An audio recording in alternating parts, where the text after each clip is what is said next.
Good morning to you, and thank you for joining us here at 6 o'clock on Sunrise, streaming right now on KARE 11 Plus. I'm Alicia Lewis. Jason's off the rest of the week. It is the day to get out and enjoy it, John, because this weekend I feel like they're going to hunker down and not want to go outside. Movie theaters are loving this. It's going to be packed. Even Friday, it's going to be everybody at the movie theater, especially if school is off. I probably said too much about school being off, but that's just what I honestly believe, and I want to be transparent with you. So again, as we get out there now, it's warm. Technically, but it's not obviously warm because we were sub-zero yesterday. 20 degrees warmer right now as we kick off your morning. You're going to like this. You're not going to like the slick conditions from the snow, though. 17 degrees. It did take me probably 5-10 extra minutes to get in here today, and I drive in with no one on the roads. A balmy 4 in Bemidji. But this is the story. This is what we want you to focus on. We will talk about the snow in that full forecast, but Thursday p.m. to Sunday morning, this is going to happen. This isn't, when you're tracking cold air, it's different than snow. This is 1,000%. This is going to happen. So prepare now. Dangerous wind chills Thursday night, Friday, especially Saturday. If you're going to be outside at all, again, extra layers if you have to be out there. CC, talking about those slick roads. How's it looking?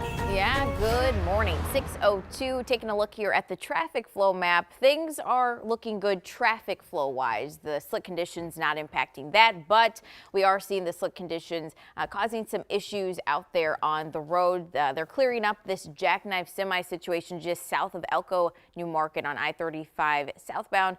Right lane, seeing some slowing there as you make your way toward Northfield and Faribault. So a couple situations that are definitely clearing up but impacting the drive. So keep that in mind. You will need to add some extra time to your drive this morning. Leave out the door a little earlier than you normally would. I'll let you know if anything changes over this next hour. Cece, thank you. Let's get back to our top story here at the 6 o'clock hour. There's a new push to get ICE out of the state. Today marks 2 weeks since the deadly ICE shooting in South Minneapolis, sparking widespread protests and an increased federal response to the Twin Cities. We have team coverage of these developing stories, but first let's get over to the newsroom with Audrey Russo. Audrey.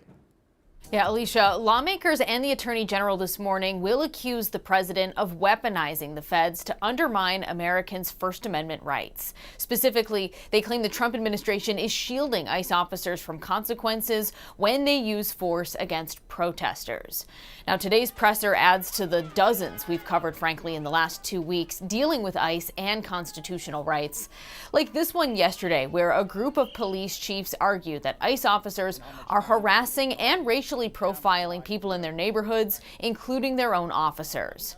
Now, Border Patrol Commander-at-Large Greg Bavino argues the only people being targeted by ICE agents are dangerous criminals. These are the kinds of individuals this operation focuses on. Individuals who escalate situations and endanger others. Again, our neighbors, our friends, our colleagues, and Ma and Pa America. If it is happening to our officers, it pains me to think of how many of our community members are falling victim to this every day.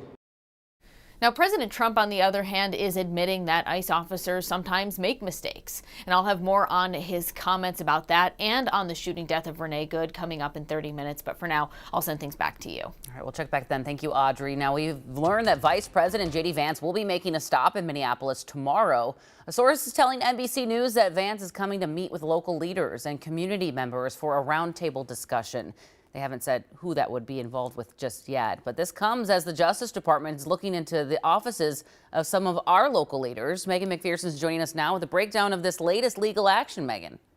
Good morning. The offices of Governor Walz, Twin Cities Mayors Jacob Fry and Kali Herr, and Attorney General Keith Ellison confirmed their offices received federal subpoenas. Hennepin and Ramsey counties tell us they were also on the receiving end of a subpoena for county records related to federal immigration enforcement. A copy of a subpoena sent to Minneapolis Mayor Jacob Fry's office shows the Department of Justice is demanding records, documents, and communications dating back to January 1st.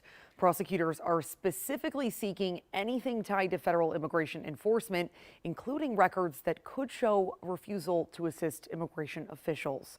Last week, sources told NBC News the DOJ is examining the actions of Governor Walz and Mayor Fry, relying on a rarely used federal statute dating back to the Civil War era. And as both leaders have openly criticized federal agents operating in the state, federal officials argue that rhetoric and actions by elected leaders may have fueled interference with immigration enforcement. However, one legal expert tells KARE 11 criticism of federal agents is not a crime.